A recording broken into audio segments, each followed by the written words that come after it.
Welcome to the deep dive. Great to be here. Today, we're really digging into a fascinating mix of sources, articles, some research notes, all focusing on, the psychology behind getting unstuck. hmm And building habits too, right? Habits that stick. Exactly. And just generally living a life that feels a bit more, well, conscious, more intentional. And what's interesting is this material, it doesn't just like rehash the usual self-help stuff. It actually pushes back quite a bit. Yeah. How so? Well, on some common ideas about, say, happiness or our whole relationship with comfort, even how we think about love or, our own self-worth. Okay, interesting. So our mission today, basically, is to sift through all this and pull out the really key insights. The nuggets, yeah? The things that might actually help you, the listener, navigate those times you feel stuck and maybe offer some practical ways to move towards the life you really want. Sounds good. Where should we start? Okay, let's jump into getting unstuck and building momentum first. The sources, they really hammer home one point right off the bat. That success or even expertise, it's framed much more as a product of habit than just raw skill or talent. Right. That's a big shift in perspective, isn't it? Yeah. It suggests that when you see experts, it's not some, magic they were born with. Hmm. It's more this blend of self-control, disciplined routines, and, well, just sheer dedication, sticking with it. And crucially, these are things you develop, right? Not things you just have. Exactly. Qualities you build over time. So it kind of moves the goalposts from am I talented to something more like am I putting in the work? Am I disciplined? Yeah. And speaking of discipline, there's that practical point about self-control capacity. Oh yeah, the limited daily amount. Right. Our minds apparently only have so much willpower juice each day. It's not endless. Which, according to the research, is why really effective people aren't necessarily like better at self-control. Uh-huh. They're just smarter about managing it. Exactly. They actively cut out unnecessary decisions, minimize distractions, basically shed anything that doesn't really matter. To save that limited energy for the important stuff.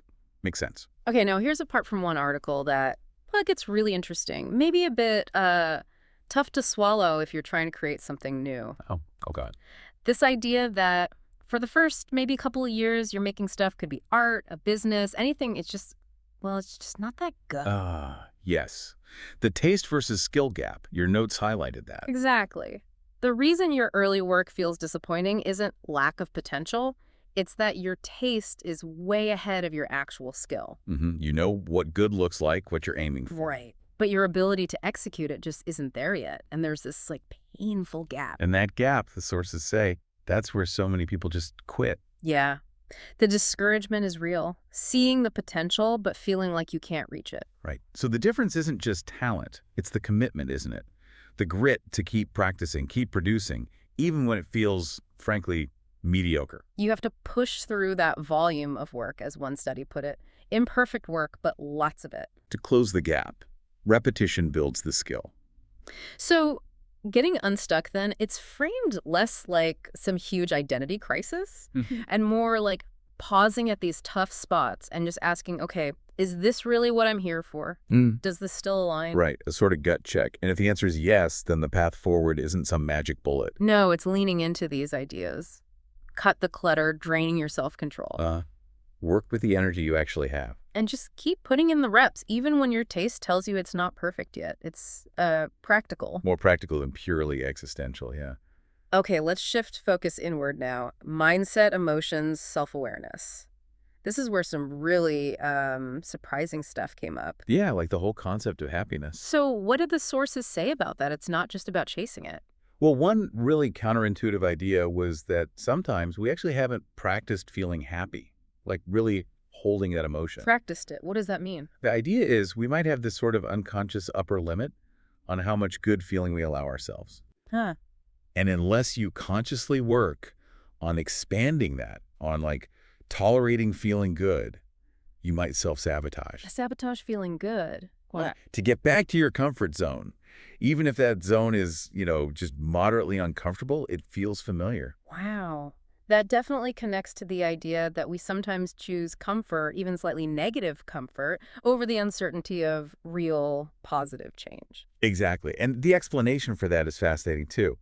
The sources say our brains don't really do good versus bad at a basic level. No. What do they do? Comfortable versus uncomfortable. That's the primary distinction Okay, I see. So that's why we can confuse things that are objectively bad for us. with feeling good, Yeah. because they just feel familiar or comfortable based on past patterns. Which really drives home the need to actively, care for our minds, like we care for our bodies. Absolutely. Because your brain is literally building your reality, your experience. And they had some simple practical ideas for, like, a mind detox. Yeah, some neat ones like taking a long drive and just getting lost. Right. The article said that helps you gain perspective, realize how small you are, in a good way. Or even just rearranging your furniture. Sounds small, Mm-hmm. but changing your physical space can subtly shift your thinking by breaking old associations. Mm-hmm. Or doing a mental purge, just writing down all the thoughts swirling around. Yeah, get it out of your head. Yeah. Or curating your digital life, not deleting everything, but consciously choosing positive influences to follow. Little adjustments. Now, there was another point in the notes, quite challenging, about writing down what you dislike in others. Ah, yes. The mirror concept. We mirror for ourselves. The idea is what you strongly dislike or judge in others might actually point directly to something you haven't acknowledged or accepted in yourself. Oof. That's intense. It is. The thing is, if it makes you really uncomfortable or angry, that might be a sign you're resisting seeing something about your own patterns. It's like a shortcut to finding your own blind spots. Wow, okay. Heavy stuff. Bringing it back to emotions. Emotionally healthy people were described as being able to observe their thoughts, right? Not identify with them. That's a core theme. This idea that you are not your thoughts, you are not your feelings. You're the observer. Exactly. You're the consciousness experiencing them. You can't stop thoughts from popping up, but you can choose which ones to engage with and, crucially, not let them define you. So, like, pain is the signal, but suffering is what happens if we ignore it or fight it. Pretty much. Negative emotions aren't bad in themselves. They're messengers, giving you info. Calls to heal, as one source put it. Feelings are how you talk to yourself. And it's not the thoughts themselves creating our lives. No, it's how we use them and how we interpret our emotions through those thoughts, deciding this is good, that's bad. When those labels aren't really inherent in the experience itself. Right. And the whole point of going through difficult stuff, the sources argue, isn't just about the outcome. It's about who you become. How it changes you. Yeah. Discomfort forces new perspectives, new ways of being. Heartbreak, specifically, was called out as crucial for growth, a catalyst. Okay. The material also listed some, like, common thinking traps, distorted patterns. Yes. Recognizing those is huge for clarity. Things like overgeneralizing from one bad experience. Mm-hmm. Or mind reading, assuming you know what someone else thinks. Catastrophizing, always jumping to the worst-case scenario. Personalizing everything, thinking it's all about you. Believing feelings are facts, that emotional reasoning thing. Right. Or expecting others to change so you can be happy, the fallacy of change. Just spotting these in your own thinking is a big first step. Okay, let's broaden out to relationships now. This was another area with some counterintuitive takes. Definitely, like that whole love yourself first advice. Yeah, what did the sources say about that? You don't need perfect self-love. Apparently not. You don't need to reach some mythical state of completion to be worthy of connection. So what's the real point of that advice then? The danger isn't lacking self-love, it's seeking a relationship to fix you, to fill a void. Ah, okay. If you come from that place of neediness. You're likely to choose the wrong person or create unhealthy dynamics. Real love, they suggest, happens when you're strong enough internally to open up, not when you're perfectly fixed. Right. It's about capacity.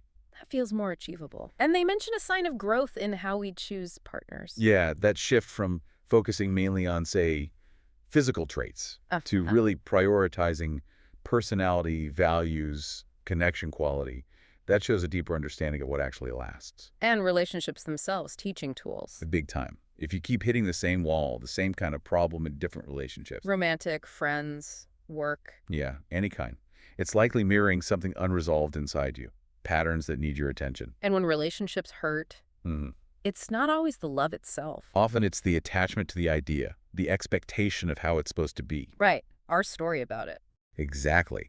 When reality clashes with that fixed idea, that's where the suffering comes from. Letting go of that rigid expectation is key. They also pointed out that hypocrisy, right? Expecting things from others we don't do ourselves.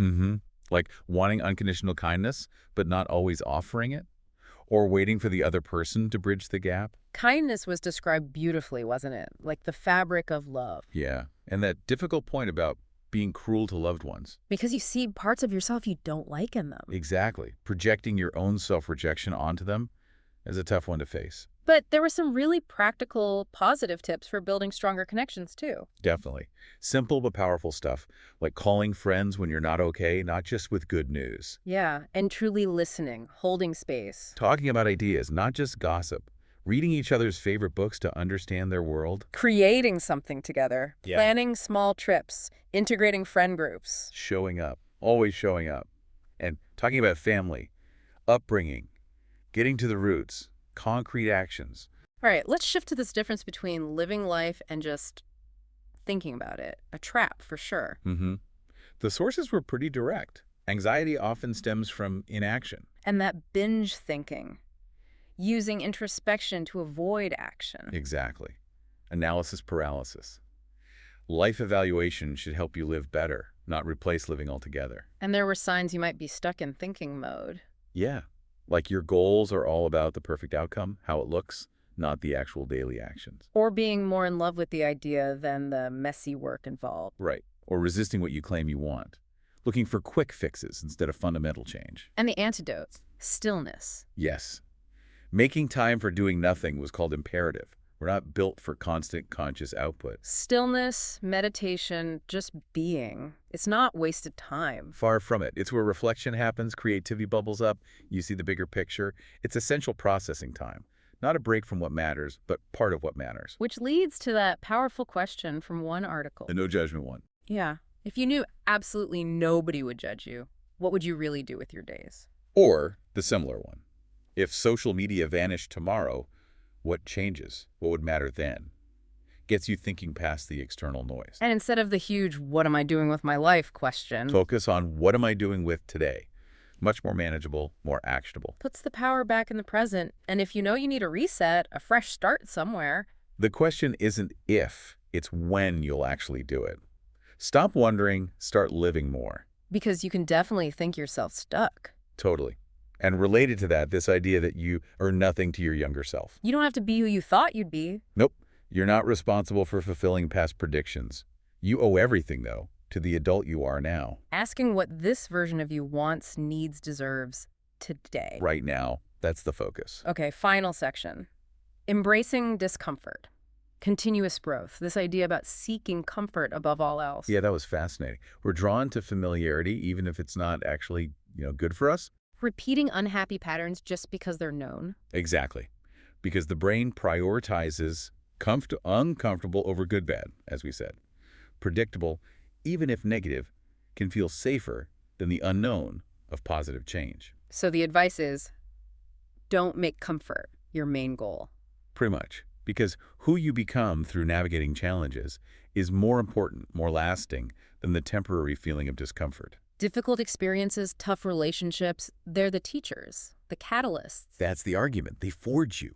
Think about people who've really been through things. Yeah, they often seem wiser, kinder, sometimes even happier, strangely. And it's not because they just, forgot the hardship. It's because they integrated it. They acknowledged the feelings, learned the lessons, grew from it. The struggle shaped them. Right. Discomfort isn't a failure signal. It's often the pressure needed to make you change, to act in new ways. And heartbreak, again, called crucial. A powerful catalyst for growth, if you let it be. Which leads to that really challenging but maybe freeing idea. You're never going to eliminate fear or anxiety completely. Nope. They'll always be there, the sources say. That's just part of being human. So the goal isn't a fearless life. No. The real work, the fight of our lives, as one source put it, is strengthening that muscle. The muscle to choose happiness, choose action, choose growth despite the fear. Exactly. Not letting it paralyze you. Building resilience, not trying to build an impenetrable wall against difficulty. Because ultimately, it often comes down to how you think about the problem, right? Your interpretation. The problem isn't the problem. Your thinking about it is. Anxiety, discomfort. They're signals. Signals that deep down you know there's another way. Or you know what you want, even if you're scared. That's the perspective offered. The signal is the awareness. The choice is how you respond to that awareness. Wow. Okay, we have definitely covered a lot of ground here. We have. From the psychology of getting unstuck and building habits. To our inner worlds, relationships, thinking versus living. And finally, embracing discomfort as part of growth. It feels like a common thread through all of this is the journey is mostly internal, isn't it? It seems that way. Yeah. Less about fixing the outside world, more about turning inward, questioning our own assumptions, and choosing how we engage with our thoughts and feelings. Yeah. Choosing our response. Mm-hmm. So, maybe a final thought for you, the listener, to take away from all this. Something that stuck with me from the sources. Yeah. You don't need all the answers to start. You won't ever have perfect certainty. That's true. It's less about how certain you feel and much more about how willing you are to just try anyway.